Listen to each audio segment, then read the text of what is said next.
Mais aujourd'hui, c'est spécialement dossier Katanga.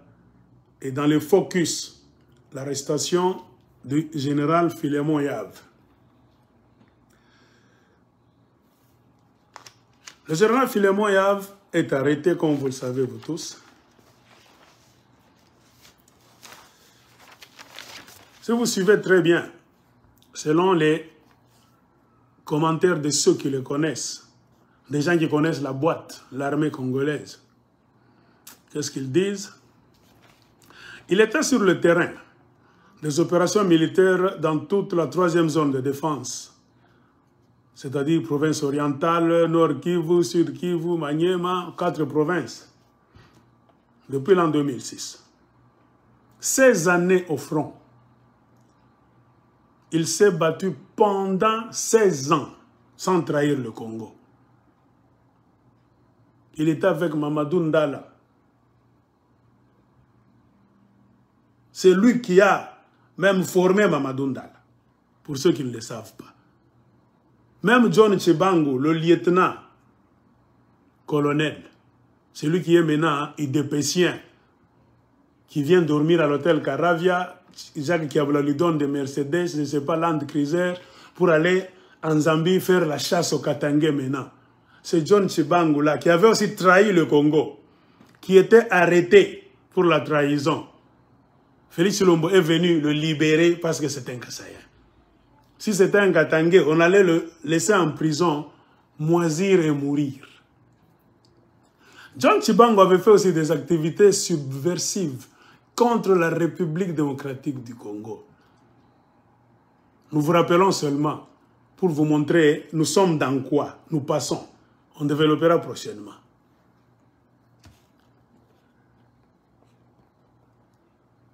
Après, on a transféré le général Philémon Yave de la 3e zone de défense vers la 2e zone de défense, c'est-à-dire Katanga, Kasaï oriental, Kasaï occidental. Et c'est d'ailleurs lui qui était appelé pour aller un peu remettre de l'ordre après tout le désordre là, des civils là-bas, qui étaient en charge du ministère de l'Intérieur, qui avait commencé l'histoire de Kamina Nsapu. Je vous ai cité Sami Badi Banga, et l'autre là c'est qui? Bochab. Pour ne citer que ces deux. C'est eux qui étaient à la base de la crise du Kasaï chez eux. Ils ont mal utilisé le pouvoir, toujours des intérêts. Vous connaissez la suite. Il a fallu qu'on fasse appel à Philémon Yave aussi. Il a aidé quelque part à pacifier le Kasaï. Et il était là, calme, jusqu'à ce que Tshilombo est venu.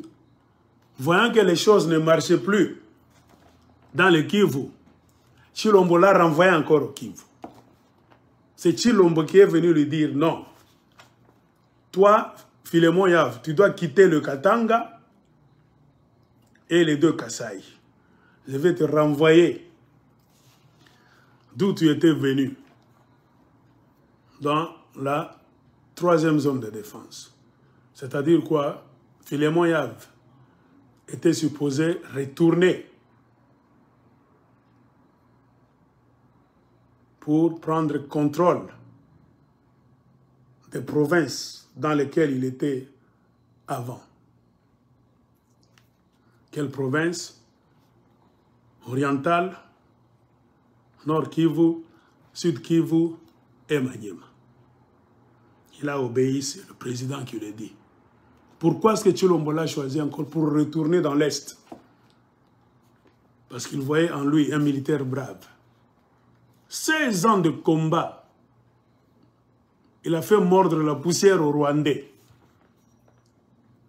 Le souvenir que les Rwandais gardent de ces messieurs-là, c'est la haine. Comprenez? Il était au Katanga, on l'a fait quitter le Katanga. Vous comprenez maintenant ce qui est là? Toka Kwenuko Katanga, Les deux Kasaï ne contrôlent plus Banam Tosha. On l'amène trop loin de son Katanga. Kwenda. Suivez très bien pour voir ce qui est ici. Et un témoin dans l'armée du Congo qui m'a écrit qu'est-ce qu'il a dit. Aigle de Kolosi, nous lui avons même dit, le jour où le président Félix Silombo l'avait transféré, lui a dit, quitte le Katanga et les deux Kasaï, rentre dans l'Est. On lui avait dit, ah, Mouzé, il vient te bien clair. Pourquoi on te retourne encore dans l'Est? Tu as beaucoup travaillé là-bas. Nous ne voyons pas clair. Ou bien on veut te piéger, ou bien on veut te sacrifier. Parce qu'avec l'avènement de ce pouvoir, nous les militaires, en général, nous ne voyons pas la coordination clairement, ce qu'on est en train de faire dans l'armée. Il y a des militaires qui m'ont témoigné que Aigle, tout le monde bien, bon, comme c'est le commandement de la présidence, tu ne peux pas refuser. Oui, demain, château est clair. Soit on va te piéger, soit on te renvoie là-bas pour te voir mourir comme le colonel Kiembe. Un autre Katangé de Kolwezi. Il a dit non, moi je pars. Qu'est-ce que je vais faire? Il est retourné là-bas. Ainsi, il y a eu ce qu'il y a eu. Où il était en contact, c'est ça l'accusation, avec des forces étrangères, en l'occurrence le Rwanda. On a cité James Kabarebe. Alors, pour ceux qui m'ont écrit, les gens de l'armée du Congo ont dit, Aigle, nous ne comprenons pas ce qui se passe au Congo au juste. On dit qu'il était en contact avec le Rwanda, je vais expliquer.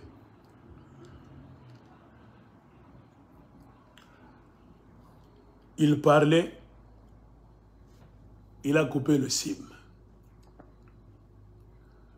Avec quoi? Donc son téléphone privé. Tout général de l'armée, colonel, tout ça, tous les militaires ont leur téléphone privé.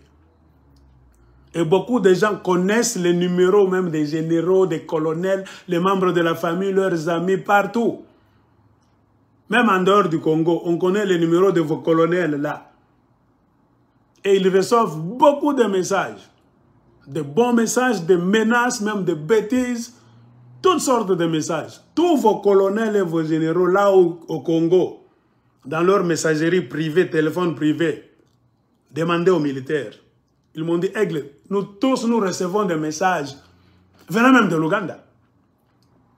Il n'y a pas de colonel là au Congo, même de général, qui va dire non, moi dans mon téléphone, aucun message n'est entré. Nous recevons toutes sortes de bêtises, on nous menace.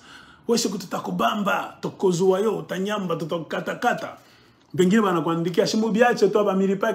vous paie même pas bien. Venez nous rejoindre ici, tout ça. C'est dans cet état d'esprit que Philémon Yav, selon le témoignage de certains militaires qui m'ont écrit, avait reçu un message, et c'est vrai, dans son téléphone privé. Car le téléphone privé de tout militaire congolais est connu de ses amis, membres de famille. Son numéro peut aller même arriver même chez des gens qui sont amis ou bien ennemis. Ça arrive. Il a reçu ce message-là. Et il a montré ça à ses deux adjoints. Il a lu, c'est un message écrit. Il a dit, il a montré à ses deux adjoints-là. Ces deux adjoints ont regardé et ont vu ça. Moi, je vous dis, c'est la parole des militaires qui m'ont dit, Aigle de Kolwezi, Ubambiye.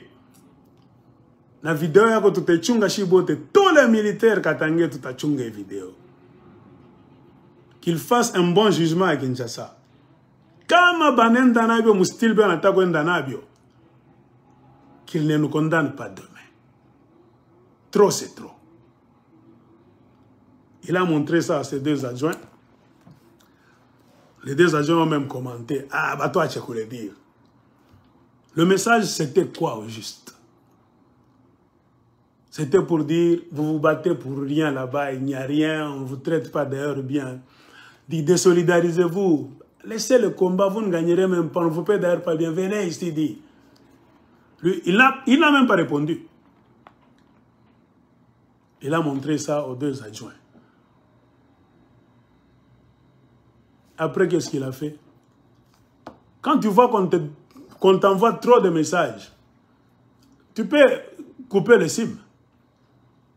Tout militaire qui voit que son numéro de téléphone maintenant, il y a trop de messages là. Beaucoup de gens connaissent ça. Beaucoup de militaires changent de numéro de téléphone régulièrement. Ainsi, il a dit, bon, lisez le message. Je ne connais même pas la personne qui m'écrit ça. Selon les témoignages, il a dit, je ne sais pas, ça vient de qui, il n'y a même pas un nom. Les deux adjoints de Philémon Yav ont lu le message. Ils ont négligé ça. Ah, ça n'en a pas les dit. Les jours sont passés. Et ce sont ces deux adjoints du général Philémon Yav qui sont allés voir qui, le gouverneur du Nord Kivu, Constant Ndima. Je ne sais pas si c'était un général aussi. Constant Ndima est là. Ça fait longtemps quand même. Avant lui, on avait mis un général, Chirimwami. C'est parce qu'il y a eu échec. Avec leur histoire là-bas de quoi? Comment est-ce que vous appelez ça? L'état de siège. Philémon Yav n'était pas là. Quand Chilombo, votre président, a remarqué qu'il y a échec, malgré l'état de siège, Constant Ndima est gouverneur du Nord Kivu, avec un général là-bas, Chirimwami, il y a échec. Ils ne réussissent pas. Et se rappelant de la bravoure de Philémon Yav, votre président, pourquoi a-t-il choisi Philémon Yav pour aller là-bas? Parce qu'Aaron a balé banabishindo. Tout qu'on a manaou, mais le tigre du Katanga, kwenda kololete discipline. Philémon a dit, yes, mitenda kwisha discipline. Comprenez maintenant, son arrivée là-bas, ça a créé la jalousie de Constant Ndima déjà. Parce qu'il y a beaucoup d'argent. Constant Ndima est devenu riche au Nord Kivu. Pourquoi ils ont échoué avec leur état de siège? Avec Chirimwami qui a aussi échoué. Beaucoup de gens étaient là en train de faire le trafic, de séquestrer même les gens. Quand ils ont vu l'arrivée de Tigre du Katanga, brave, avec un carnet là-bas rempli d'actes de bravoure dans l'armée, ils étaient déjà jaloux. Que Oumastanakuya, c'est-à-dire, il viendra nous remplacer et prendre les avantages. Ainsi, les deux adjoints du général Yav, c'est eux qui sont allés raconter l'histoire du message là. Ils ont dit, bon, Philémon Yav nous a montré un message qu'on lui a envoyé là-bas, tout ça. C'est fini, ils ont vu ça. Trahison, il n'y avait rien de trahison. Parce qu'il a montré ça. Regardez les gens qui nous écrivent. Comme d'habitude, Banandikianaka, tout général, tout colonel, ils disent demander dans l'armée. Dans leur cellulaire, il y a des messages. Tout le monde a déjà reçu les messages de menaces, insultes, baratins, tout. Lui, il a dit, oui, moi j'ai montré ça. Et mes deux adjoints ont vu ça. Je n'ai pas parlé avec Constant Ndima. Ce sont mes deux adjoints qui sont allés voir Constant Ndima, qui lui en ont parlé. Moi, je croyais que comme ils ont vu ça, il n'y a rien de traîtrise, car tout le monde reçoit des messages pareils. Maintenant, ils ont exploité ce message-là par jalousie, pour le couler, parce qu'il est allé dans le territoire là où ils sont en train de se faire de l'argent. Ce que je vous dis, c'est la parole des militaires. La version des militaires du Kivu, c'est ça, Aigle, c'est ce qui est arrivé. Et Philémon, ne se sentant pas bien, avait des problèmes de santé, il a écrit pour demander afin d'aller se faire soigner en Chine. Kinshasa n'a pas répondu. Il a continué de demander, non, moi je vais quitter, je ne me sens pas bien. Je vais aller en Chine d'abord me faire soigner et je reviendrai après.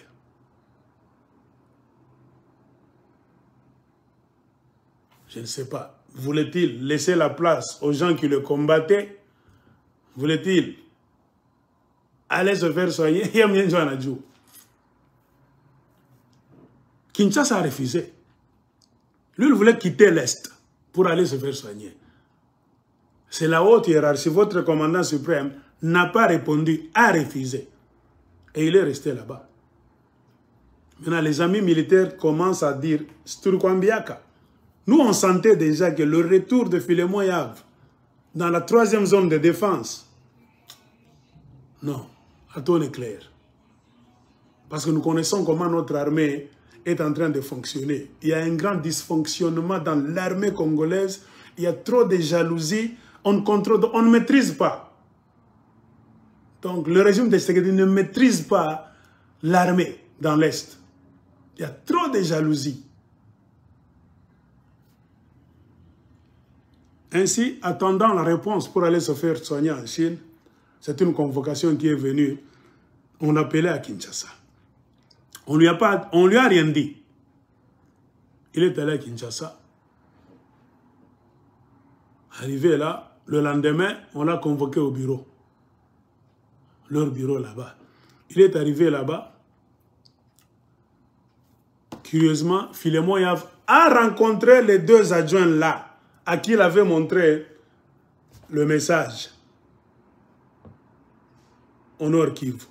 Il les a rencontrés déjà au bureau à Kinshasa. Quand ils avaient quitté l'Est du Congo pour aller à Kinshasa, vous vous rendez compte? Lui, Philémon, n'avait pas su ça. Lui, leur chef, tes 2 adjoints quittent. Toi, tu penses qu'ils sont dans leur baraque là-bas, dans leur maison là-bas. Ah! Vous êtes déjà arrivé ici. Il leur a dit comme ça au bureau. Oh! Puis non, vous commis déjà Awa. Ils ont regardé tout ça. Ils étaient en train de parler avec la hiérarchie des militaires de Kinshasa. Quand Philémon est arrivé, ils se sont levés. Ils sont partis. Philémon a trouvé déjà suspect.